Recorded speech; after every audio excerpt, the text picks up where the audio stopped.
भारत की इकोनॉमी अगर हम चाइना की इकोनॉमी से उसकी तुलना करें, 75 साल की आज़ादी के बाद भी आज तक सरकारें यहाँ इस देश में कुत्ते, बिल्ली, बकरी, गाय, गधे, घोड़े की भी इज्जत है, उनकी अभी सम्मान है, लेकिन इंसानों का सम्मान नहीं है। पैर में छाले पड़ गए, हाथों में छाले पड़ गए, गले सूख गए। आज आपका जुटा ये जनसमूह इस बात की गवाही दे रहा है कि आने वाला कल आपको दिखाएंगे।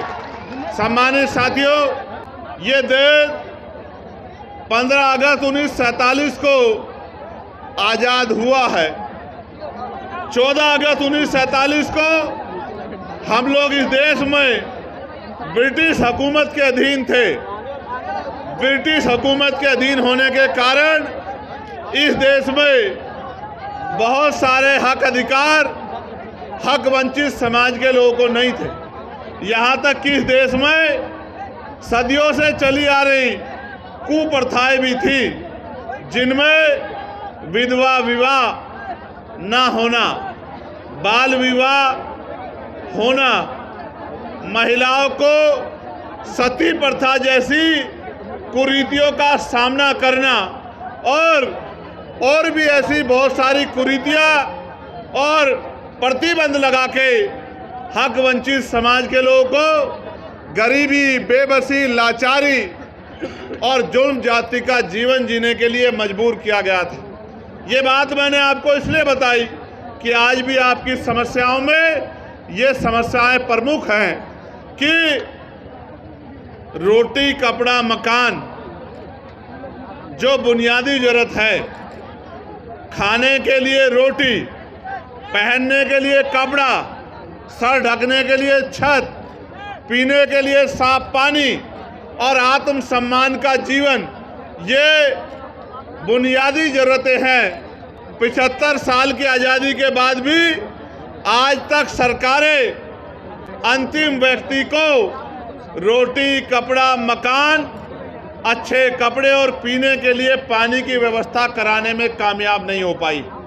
ये इस लोकतंत्र का सबसे बड़ा फेलियर है।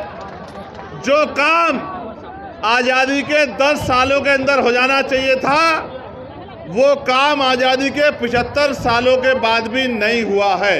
इसका उदाहरण ये है कि देश के प्रधानमंत्री कहते हैं कि हम 80 करोड़ लोगों को मुफ्त में राशन देते हैं।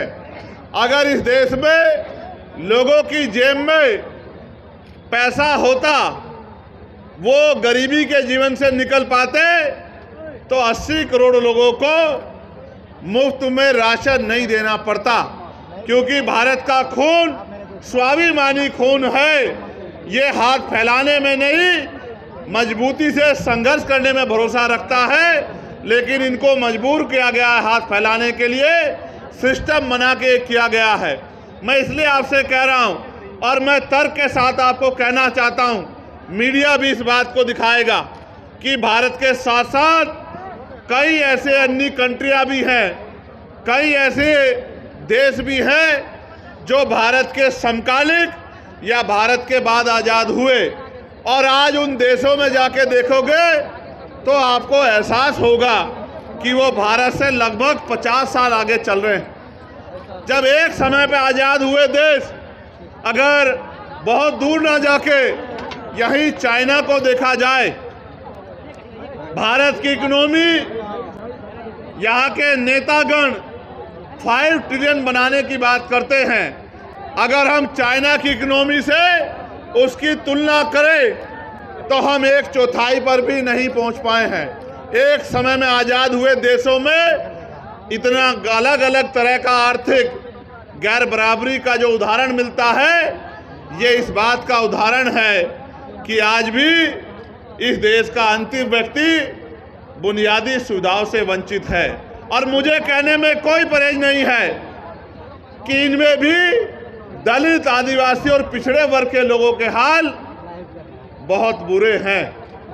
आज भी हमारी बहनों को घर चलाने के लिए कोल्हू पे काम करना पड़ता है, भट्टों पे काम करना पड़ता है, दूसरों के जमींदारों के खेतों में काम करना पड़ता है, सर पे ईंटें उठानी पड़ती है। मुझे सबसे बड़ी पीड़ा तब हुई थी जब कोरोना काल में मजदूर शहरों से पलायन करके घर की तरफ चला था और इन सरकारों के पास उन मजदूरों को देने के लिए, घर पहुंचाने के लिए ट्रेन की व्यवस्था भी नहीं थी। इस मेरे परिवार ने जो दूसरों के महल बनाता है, घर बनाता है, बिल्डिंग बनाता है, कंपनी बनाता है, इन अमीरों के पास कोरोना काल में इन गरीबों को का पेट भरने के लिए रोटी की व्यवस्था भी नहीं थी। मैंने देखा किस तरह मजदूर पलायन करके आया, कहीं ट्रेन के नीचे जाके मरा, कहीं भूखे पेट मरा, कहीं पानी की कमी के कारण मरा, और माए अपने बच्चों को बैग की चैन के ऊपर अपने बच्चों को लिटा लिटा के सफर कर रही थी। पैर में छाले पड़ गए, हाथों में छाले पड़ गए, गले सूख गए, हृदय गति रुक गई, हजारों लोगों की जान गई। लेकिन यहाँ की और केंद्र की निकम्मी सरकार बैठ के गरीबों की मौत का तमाशा देखती रही। ये हमने अपनी आंखों से देखा। सबसे ज्यादा मजदूर अगर देश के किसी कोने में जाता है तो वो बिहार का व्यक्ति है, जो अपना पेट पालने के लिए अन्य अन्य से प्रदेशों में जाके रोजगार ढूंढने का काम करता है। ये इन 15-15 साल चली निकम्मी सरकारों की देन है, जिन सरकारों की वजह से आज भी यहाँ का पढ़ा लिखा नौजवान रोजगार नहीं पा पाता है और माताओं बहनों को भी घर को चलाने के लिए मजदूरी करना पड़ता है। गरिमाई जीवन देने का काम भी सरकार नहीं कर पाई है। आज जब हम लोग आज़ादी का अमृत उत्सव मना रहे हैं, अभी पार्लियामेंट में सेंट्रल हॉल में ये कहा गया प्रधानमंत्री जी द्वारा कि 75 साल हो गए हैं, ये अमृत काल है। ये कैसा अमृत काल है जहां एनसीआरबी का डाटा ये कहता है कि रोज महिलाओं के शरीर की धज्जियां उड़ाई जाती है, सामूहिक बलात्कार होते हैं, महिलाओं को तेजाब से नहलाया जाता है, महिलाओं की अस्मत को रोंदा जाता है, महिलाओं को दफ्तरों में और दफ्तरों के बाहर और गांव में सामंती व्यवस्था के आगे अपने आत्मसम्मान की रक्षा वो नहीं कर पाती। ये भी हमारे सामने ही है। और सरकारें कहती है और व्यवस्था कहती है कि भारत एक ऐसा देश है जहां महिलाओं को पूजा जाता है। मेरे बराबर में मीडिया की बहनें खड़ी हैं, नीचे महिलाएं जो पुलिस की नौकरी कर रही हैं वो बहनें भी खड़ी हैं। कभी उनके मन से भी पूछ के देखना कि रात को 10-11 बजे क्या वो उत्तर प्रदेश में, बिहार में या उत्तर प्रदेश में या देश के किसी भी प्रदेश में क्या ईमानदारी से निकल सकती हैं? सच ये है वो अकेले तो छोड़िए, वो परिवार के साथ भी आज नहीं निकल सकती है। ऐसी ऐसी घटनाएं सामने आती है कि हृदय कांप जाता है। और कुर्सी में बैठे नेता और उनके चाटुकार अधिकारी ऐसी ऐसी घटनाओं पे आंखें बंद कर लेते हैं। जब मैं बिहार के साथियों से बात करता हूं तो पता लगता है 13 साल की बच्ची का रेप हुआ, 12 साल की बच्ची का रेप हुआ, 15 साल की बच्ची गायब हो गई, 2 सगी बहनें गायब हो गई, कहीं मार के 2 बहनों को लटका दिया गया। तो ऐसा महसूस होता है कि इस देश में गरीबों का, और गरीबों में भी दलित पिछड़े आदिवासियों का, उनकी बच्चियों की इज्जत का कोई मोल नहीं है। यहाँ इस देश में कुत्ते, बिल्ली, बकरी, गाय, गधे, घोड़े की भी इज्जत है, उनका भी सम्मान है, लेकिन इंसानों का सम्मान नहीं है। तो ये महसूस होता है कि ये सरकारें किसका काम कर रही हैं? क्या ये गरीबों का काम कर रही हैं या ये अमीरों का काम कर रही हैं? और जब मैं यहाँ आया और जिस तरह का प्यार, जिस तरह की संख्या मैंने आपकी देखी, तो मेरा विश्वास मजबूत हुआ कि समाधान सुनिश्चित है।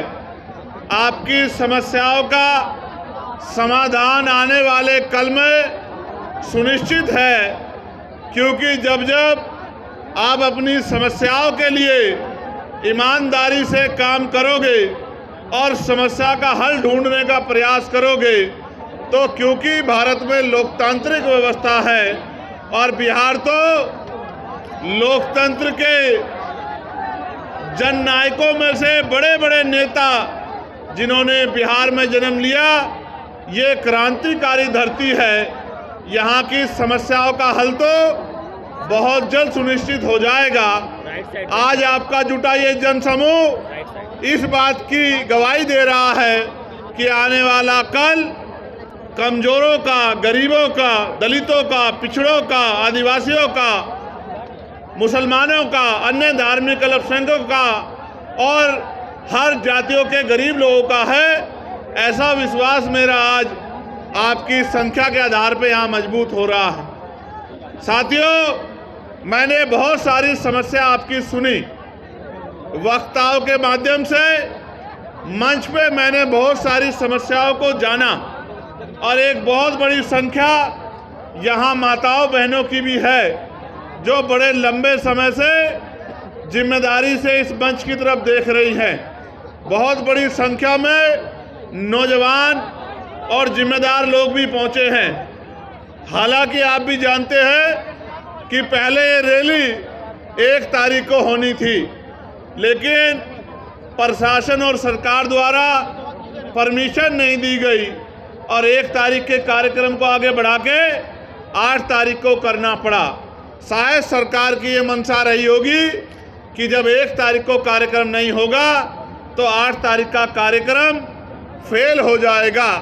लेकिन मैं ये समझता हूँ कि वो आपकी सख्ती से अनभिज्ञ है, उनको आपके संघर्ष की जानकारी नहीं है, इसलिए उनको ऐसा लगा कि अगर 1 की जगह कार्यक्रम किसी अन्य तिथि में होगा तो कार्यक्रम सफल नहीं होगा।